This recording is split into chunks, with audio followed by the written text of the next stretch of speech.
اس میں کوئی شک نہیں کہ انسانی قربانی ایک وحشیانہ رسم ہے، اور اس دور میں، اس زمانہ میں یہ رسم بہت سارے ممالک میں پائی جاتی تھی، مثلا ہند، یونان، مصر، ایران، چین اور افریقہ، ان ممالک میں یہ رسم کثیر تعداد سے پائی جاتی تھی۔ لیکن سیدنا حضرت عبد المطلب کی اس منت کو، اس نظر کو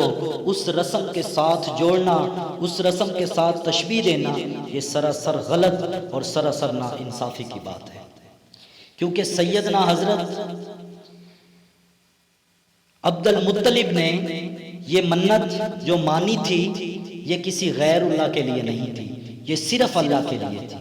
آپ کی یہ نظر صرف خالق کائنات کے لیے تھی، کسی دیوتا کے لیے نہیں تھی، کسی بت کے لیے نہیں تھی، یہ صرف اللہ کے لیے تھی، یہ صرف خالق کائنات کے لیے تھی۔ اور جب آپ نے یہ منت مانی، آپ کے دل و دماغ میں سیدنا حضرت ابراہیم علیہ السلام کی قربانی چل رہی تھی۔ جس طرح سیدنا حضرت ابراہیم علیہ السلام نے سیدنا حضرت اسماعیل علیہ السلام کو اللہ کے عشق میں، اللہ کی محبت میں، اللہ کے راستے پہ قربان کرنا چاہا، بالکل ٹھیک اسی طرح آپ اپنے 10 بیٹوں میں سے ایک کو اللہ کی محبت میں، اللہ کے عشق میں، اللہ کے راستے پہ قربان کرنا چاہتے تھے۔ اور جب سیدنا حضرت ابراہیم علیہ السلام نے سیدنا حضرت اسماعیل کو ارشاد فرمایا کہ اسماعیل میں تجھے اللہ کے نام پہ ذبح کرنا چاہتا ہوں، تو سیدنا حضرت اسماعیل عرض کرتے ہیں ابا جان جلدی کریں۔ اس پر سیدنا حضرت ابراہیم علیہ السلام نے ارشاد فرمایا بیٹا تجھے پتا ہے تو کیا کہہ رہا ہے؟ سیدنا حضرت اسماعیل عرض کرتے ہیں مجھے پتا ہے ابا جان، لیکن معاف کیجئے گا، اگر آپ مجھے ذبح کریں گے اللہ کے راستے میں دنیا چھوڑوں گا، بدلے میں جنت ملے گی، جنت دنیا سے بہتر ہے، آپ کو چھوڑوں گا بدلے میں اللہ ملے گا، اللہ آپ سے بہتر ہے۔ بالکل ٹھیک اسی طرح جب سیدنا حضرت عبد المطلب اپنے بیٹوں کو اکٹھا کرتے ہیں، جمع فرماتے ہیں اور ارشاد فرماتے ہیں بیٹا تم میں سے میں ایک کو اللہ کے نام پہ ذبح کرنا چاہتا ہوں، سب نے سر تسلیم خم کر دیا کہ ابا جان اگر خالق کائنات کے راستے میں قربان ہونے کی بات ہے تو ہم میں سے جس کی مرضی تو گردن اڑا دے، ہم اف تک نہیں کریں گے۔ اب سیدنا حضرت عبد المطلب اپنے بیٹے سیدنا حضرت عبداللہ رضی اللہ تعالی عنہ کی شادی کے لیے بڑے پریشان رہتے تھے، کیونکہ سیدنا حضرت عبداللہ کے لیے ان کی بیوی بھی ویسی چاہیے تھی، جیسے سیدنا حضرت عبداللہ خوبصورت، ان کی دلہن بھی ویسے خوبصورت ہونی چاہیے تھی، جیسے آپ کا حسب و نسب اعلیٰ اسی طرح آپ کی دلہن کا بھی حسب و نسب اعلیٰ ہونا چاہیے تھا۔ آپ اسی فکر میں رہتے، ایک رات آپ سوئے تو آپ کے خواب میں ایک نورانی چہرے والے بزرگ آتے ہیں، وہ ارشاد فرماتے ہیں عبد المطلب تو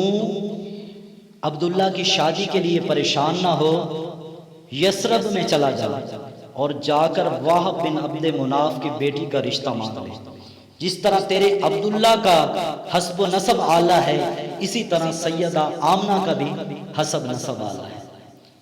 تو جب آپ یہ سنتے ہیں سیدنا حضرت عبد المطلب تو آپ اس بزرگ سے پوچھتے ہیں کہ آپ کون ہیں؟ تو وہ بزرگ جواب دیتے ہیں کہ میں ابراہیم خلیل اللہ ہوں اور مجھے خالق کائنات نے بھیجا ہے تمہیں اس رشتے کا بتانے کے لیے، جلدی کر دیر نہ کر یثرب پہنچا۔ جب آپ اٹھتے ہیں تو مکہ کے جو معزز لوگ ہوتے ہیں ان کو جمع فرماتے ہیں اور ان کو ساتھ لے کر آپ یثرب کا سفر کرتے ہیں۔ جب آپ یثرب پہنچتے ہیں تو وہاں جا کر آپ وہب بن عبد مناف کے گھر جاتے ہیں اور جا کر رشتے کی بات کرتے ہیں۔ جب سیدنا حضرت عبد المطلب رشتے کی بات کرتے ہیں تو وہب بن عبد مناف کہتے ہیں کہ بھائی جان یہ آپ کی امانت ہے، یہ میری بیٹی کل بھی آپ کی امانت تھی، یہ آج بھی آپ کی امانت ہے، جب مرضی اسے لے جائیں۔ اس پر نبی کریم صلی اللہ تعالیٰ علیہ وسلم کے دادا کو تعجب ہوتا ہے، وہ آپ صلی اللہ تعالیٰ علیہ وسلم کے نانا جان سے ارشاد فرماتے ہیں کہ کیا ماجرا ہے؟ آپ کی اور میری پہلی ملاقات ہے، اور پہلی ملاقات میں ہم ایک دوسرے کو پہلے تو جانتے ہی نہیں تھے، پہلے ایک دوسرے کو ہم نے پرکھا نہ تھا، جانتے نہ تھے، تو آپ نے اتنی آسانی سے پہلی ملاقات میں یہ فرما دیا کہ یہ پہلے بھی آپ کی امانت تھی، یہ اب بھی آپ کی امانت ہے، جب مرضی لے جائیں۔ یہ ماجرا کیا ہے میری سمجھ میں نہیں آ رہا۔ تو اس پر رسالت مآب صلی اللہ تعالیٰ علیہ وسلم کے نانا ارشاد فرماتے ہیں، عبد المطلب جو خواب تو دیکھ کے آ رہا ہے وہ خواب میں نے بھی دیکھا ہے۔ جنہوں نے تجھے فرمایا ہے کہ سیدہ آمنہ سے جا کے عبداللہ کی شادی کر دو، انہوں نے مجھے بھی فرمایا ہے کہ آمنہ کی شادی سیدنا حضرت عبداللہ سے کر دو۔ رشتہ طے ہوتا ہے، دونوں کی شادی ہو جاتی ہے، سیدنا حضرت عبداللہ اور سیدہ طیبہ طاہرہ حضرت آمنہ، ان کی جب شادی ہوتی ہے، شادی کے 3 مہینے بعد سیدنا حضرت عبداللہ ملک شام کا سفر کرتے ہیں تجارت کی غرض سے۔ جب آپ ملک شام پہنچتے ہیں، واپسی پہ آپ یثرب آتے ہیں۔ یثرب جب آپ پہنچتے ہیں تو وہاں پہ آپ کو کام تھا، کیونکہ آپ کے بابا جان سیدنا حضرت عبد المطلب نے فرمایا تھا کہ وہاں سے میرے لیے کھجوریں لیتے آنا۔ تو آپ اس غرض سے گئے کہ اپنے سسرالیوں سے بھی مل لیں گے اور واپسی پہ کھجوریں بھی خرید لائیں گے۔